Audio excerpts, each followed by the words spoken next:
What are some luxury items which you never knew existed, which only the mega rich can afford, that blows your mind and you wouldn't mind having, or is just an example of how people have too much money and not enough sense? Went to a billionaire's home who didn't have a pool. He had a man-made lake with an island in the middle and boats, jet skis. It's not really a luxury item, but this guy I knew in the dorms never wore socks more than a day. He just put on a new pair right out of the package every day and tossed the old ones in the trash. It's not like he even did his own laundry either. He just collected his clothes in a big bag and someone would pick them up at the front desk and return them washed and neatly folded once a week. He was shocked to discover that the rest of us not only did our own laundry, but also laundered our socks. Oh my goodness. My grandma knew some rich girls in college that stayed in the dorms that would only wear an outfit once and then throw it away. So my grandma and other girls would go dumpster diving for the rich girls' clothes, wash them and keep them for themselves.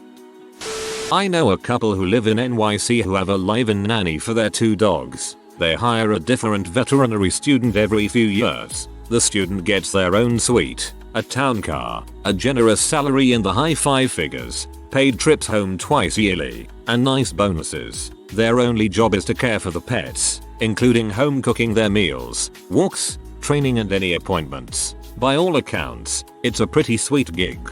I love it when people treat their hired workers like people and not like slaves.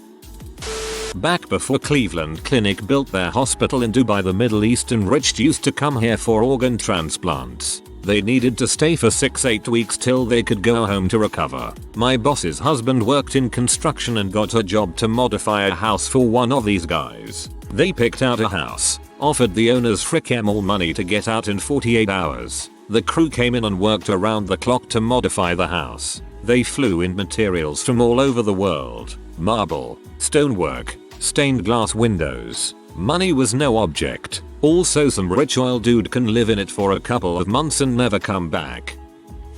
The wealthy version of a public storage unit. An exceptionally wealthy family I know refers to a wing of the local art museum as their public storage unit. They funded the wing to store their huge collection of classic and modern art since it was more practical than private storage. It included a climate-controlled, 24/7 secure location managed by professionals. Plus, the curators would handle the swapping out of pieces from the museum and the home when they needed a different style or era to fit the mood of the next dinner or event at the house. Which was funny because sometimes the swaps would introduce a dozen or so pieces not before displayed at the museum, essentially creating a new exhibit that the museum would package and promote.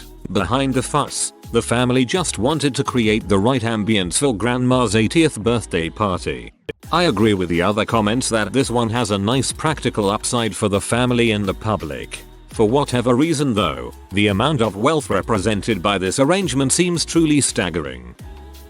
Some super yachts have support vessels or shadow yachts. It is essentially a second ship that follows you and your yacht and carries smaller boats, jet skis, helicopters, subs, you name it. Just the most exorbitant toy hauler. A guy in my town bought 4 plots of construction places for houses across the street and turned them into garden, solely so his view wouldn't be deteriorated. The plots were $500k each. Rotating garage floor. Owner hated idea of backing out of a garage. The floor would rotate 180 degrees when he's ready to drive out. I heard Tom Cruise doesn't want to look uncool by backing up his motorcycle when he drives it, so he pays someone to follow him, and after he parks his cycle someone would stop and turn it around while he does his business and Tom can just jump on and drive straight ahead like a cool guy when he leaves. I used to work for an engineering firm and we did the engineering, HVAC, plumbing, electrical, fire protection, for high-end residential in NYC. There was a client who owned a floor in an apartment building on Central Park West. The people below him moved out, so he bought that floor to host parties. He had a 6 inches thick sound and vibration dampening system installed on that level so he wouldn't bother the people that lived below. The building was old and the existing elevator would not stop the additional 6 inches higher on that floor only, so he installed a new elevator in the building. He also paid for French plasterers to come and live in NYC while they do the ornate plaster crown molding in the apartment. Wow, what a nice guy doing that for his neighbors. My boss, who's exorbitantly rich, tasks his employees to buy things for him, and recently asked the lab department to order a scale capable of measuring to the 0.001 of a gram. So I give him 3 options between $1,200 and $2,400 and he elected to go with the most costly version as it has a windscreen, and he wants it rushed and received ASAP. This scale is built when ordered, so we negotiate a fee of $800 to jump the line and have it delivered by our meeting in 3 days. Turns out his at-home scale that he uses to meal prep has gone out, and instead of buying batteries to replace, he decided to rush order a $2,400 scale that doesn't operate on batteries, so he can meal prep for next week.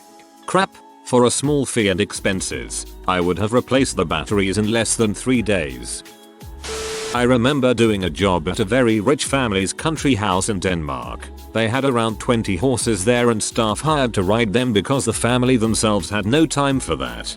I had a friend who sort of did that, the riding, and we ended up at dinner and the owner was like, well, why buy a $5,000 horse? A $500,000 horse costs the same to keep and they might earn you some money. I understood it, but dang.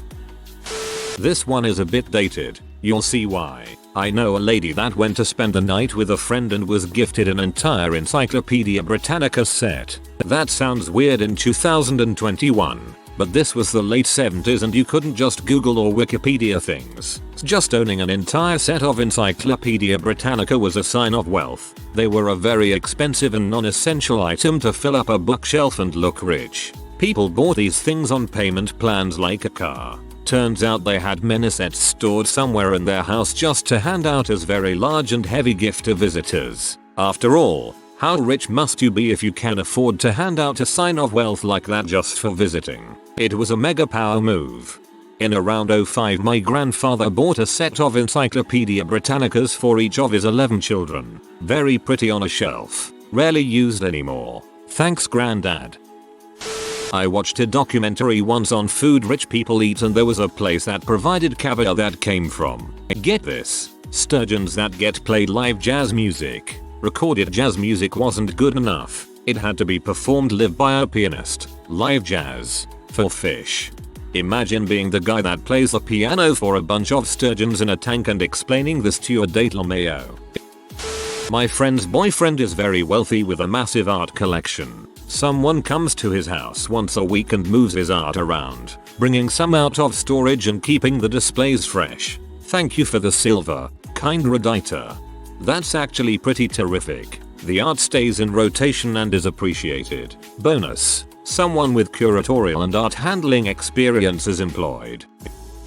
As I'm a plumber, I recently installed a smart shower which I've known about, but this one had 2 rainfall heads, 8 body sprays. The unit also has a sauna steamer built in and can connect to your phone. So when you're driving down your street you can pick the aroma you'd like and set the temp of your shower so when you walk in it's just ready for you.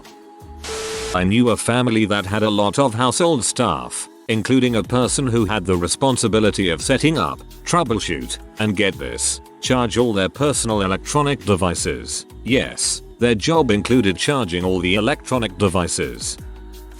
Seasonal furniture, meaning their house is furnished multiple different ways, furniture included, and they pay someone to store it and swap it out a couple of times a year. Seems easier to just have a different house for every season. A penthouse owner has a private elevator, but also their garage is a lift so you can drive home, and when you open your car door you're at the same level than your apartment. A private garage elevator? Yeah, look at Porsche Design Tower in Miami. Exactly what you describe. I think the garages can fit 2 or 3 cars and are on the same level as the unit. Not an item per se, but once I read that some rich people have to get kidnapping insurance for their kids or something like that. I once worked at a 24/7 call center that was mostly for a bunch of area hospitals and large clinics, but there were some private doctors as well. There was this one account for a concierge doctor for the super rich. My supervisor told me that they paid a membership fee every month. I don't recall the exact figure, but it was in the multiples of thousands of dollars, and they got this doctor on call for them wherever 24/7. Someone once called with a hangnail and the doctor went and attended to it. My friend's boyfriend works for a racing team as a mechanic for the series below Formula 1. You know how you can buy a house on a golf course? Well, according to her, there are houses on racetracks. Same concept as the golf course. That blew my mind. I knew there were houses that were as good as on racetracks like with Imola, Spa and naturally any street track, but I didn't think they would be on them for some reason. Michael Bay on the Island commentary, he knows about a wealthy prince, who he won't name, who has his own 747 jet complete with a surgery unit on the top floor. Inside there at all times is a 24-year-old man with the same blood type whose family has been paid off so that when the prince's heart gives out, surgeons can perform a transplant from the younger man. I can credibly tell you that this is dead true, but I'm not gonna tell you the country where it's from. But I know people who've actually been on the plane, and I know people who've actually met the kid. Let me introduce you to my walking talking organ donor who lives in this plane. He doesn't say much because his family donated his organs for monetary gain while he was still alive. I'm from Ireland, so I'm gonna say horses. Rich people here love their high standard, thoroughbred horses. If you can afford race winning, stallion semen, you're doing well in life. Rich people are seriously obsessed with horse semen and to their mares frick. In Ireland, if you own multiple horses, you are either very wealthy or very poor. You can buy clothing that is made to order and then multiple copies are made and put into the closets of all your residences. That way you don't have to pack when you travel because a complete wardrobe is in every home. While not having to pack any time you travel would be the dream. Canned air. It was a trend in China for a while. Rich people would get canisters of air from Banff or somewhere in Canada and just take a few breaths of it at like parties or whatever. One of the investors of the previous company I used to work at was a billionaire. I didn't spend too much time with him, but he was always around during company parties and such, as were most of our early investors. The most whoa moment was when he talked about his house in Telluride, Colorado. Nope, he's not a skier. Nope, he's not someone who likes the mountains. Nope, it's not some real estate that he's hoping earns money. He bought it because he liked the idea of having a mountain ski retreat available to him at any time. He's owned it 10 years, and aside from visiting it when he first bought it, he's never stepped foot in it. This guy was too much of a big shot to rent a vacation house. He only wanted to stay in ones he owned, even if he never visits it. His kids use it though for winter sports, so it's not completely empty all year. A drawer installed in the kitchen to specifically keep donuts warm. I never knew this was a thing, but now I have goals. I helped in a kitchen of a Native American restaurant and they let me have access to the bannock drawer and salmon pate. Hola. My parents-in-law built a new house and got a tap in their kitchen which dispenses hot, cold, boiling and sparkling water. DuPont registry. People buy items, never taking possession of them, just to have their name listed as the owner in the various registries. The actual item just sits in a vault someplace, with owners changing every so often and likely never actually seeing it in person. DuPont is just one of the more widely known ones. Also kinda like my Steam library. Not an item, but one of my close friends went to LA for an internship in college and met a girl there whose whole job it was to feed the meter outside this ridiculously rich film producer's apartment. He had a white Lamborghini, and rather than have it stored in the building's garage like a normal person, he liked it to be parked on the street where it was more easily accessible should he leave his apartment, so she could basically do whatever she wanted with her time, 7 days a week, as long as she fed the meter before time ran out. Whenever I think people are not that stupid to just burn away money, I remember that one pet shop in this city had dog crap holding bags sold for $10 for 3 bags deal, almost the 10 price of the normal thing because it had seasonal Christmas decor and people bought it like mad. I love money. I love everything about it. I bought some pretty good stuff. Got me a $300 pair of socks. Got a fur sink, an electric dog polisher, a gasoline-powered turtleneck sweater, and, of course, I bought some dumb stuff, too. Steve Martin. Not an item, but the ability to make anything a reality. I saw a documentary on Candy Spelling covering the sale of her and her late husband's $150 million home and downsizing to a multiple floor penthouse. She wanted granite stone counters, a rose garden and a pool up there, so the developers had to change the building plans to accommodate her wishes. They acted like it was nothing to re-engineer an entire building. Worked with a guy who grew up with tons of money. Their extremely large house caught fire while family was eating brunch. It was heavily involved, so fire department used a ton of water, which the mother worried would ruin the family artwork, valuable furniture, etc. After it was over, the chief walks parents through the house and shows how they moved all the contents of home to center of rooms and covered with tarps, saving a good deal of their items. As a thank you, she bought them another fire truck. Believe she's made smaller donations over the years when she hears they need something. Last I heard, it was the new Scott thermal imaging cameras built into the individual firefighters' fascie pieces. That's actually cool as crap.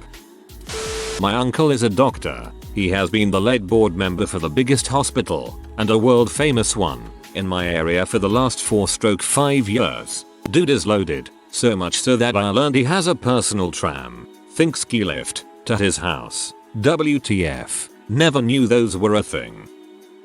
Buying books by the foot. Have a new house with lots of bookshelves that you want filled. Pick what types of books you want. Ballum. Full library. When done this way, books are sold by the foot. I have 1000 feet of bookshelf space and want 500 feet of classics, 250 feet of fashion-based coffee table books, and 100 feet of science fiction. Fill in the rest with contemporary fiction.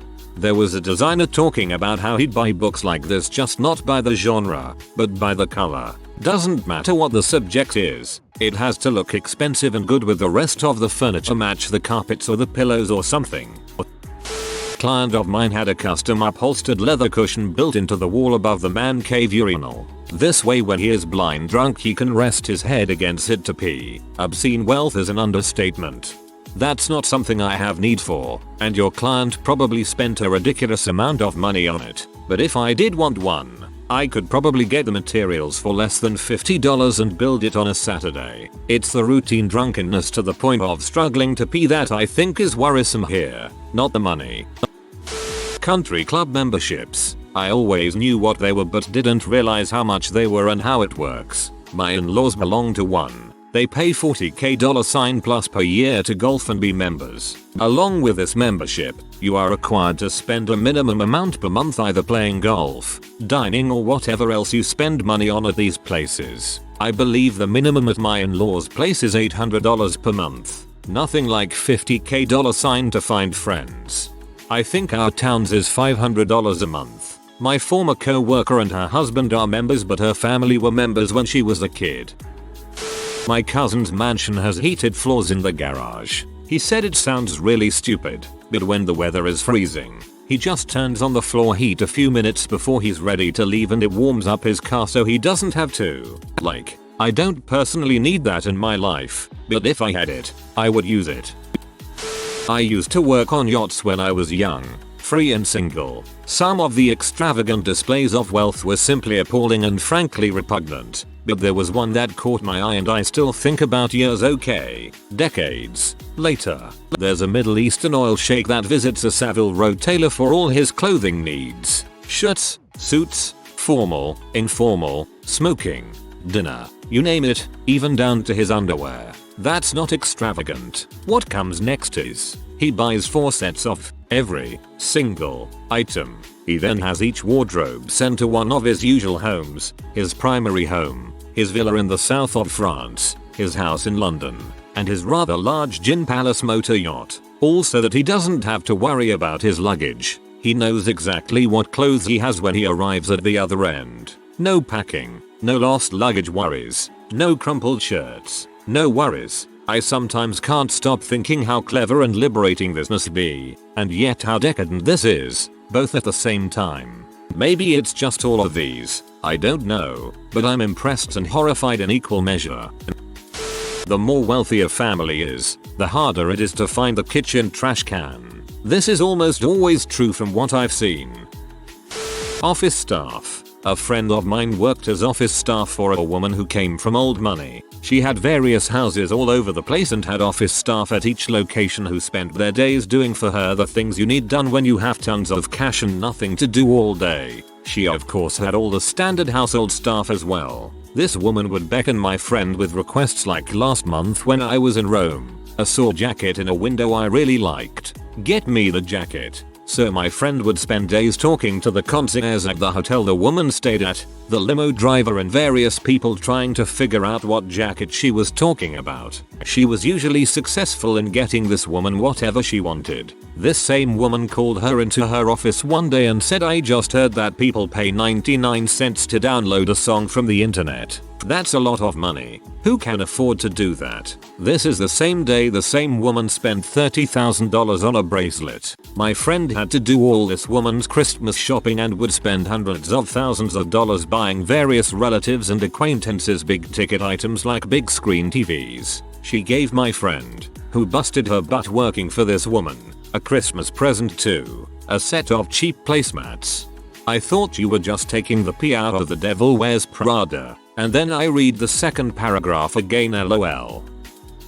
I work in procurement and bought a bigwigger 20k toilet from Italy that would analyze your waste and text you a biometric readout. Makes sense if it actually works. Rich people are obsessed with health usually. My dad had a friend. He used to drive an old Toyota pickup, rusted to heck. He wore flip-flops all day, surf shorts and shirts covered in holes and a constant surfer tan. He also owned 2 blocks of high-end beachfront flats and an upper-class beachfront hotel or 2. I forget. I envy that he doesn't have to prove anything to anyone. Yeah, a financial advisor friend told me his wealthiest client dresses like he's homeless. Where I live, dressing down as smart to deter mugging, etc. If you are new to the channel, you can subscribe. I publish new videos every day. Until then, check another video.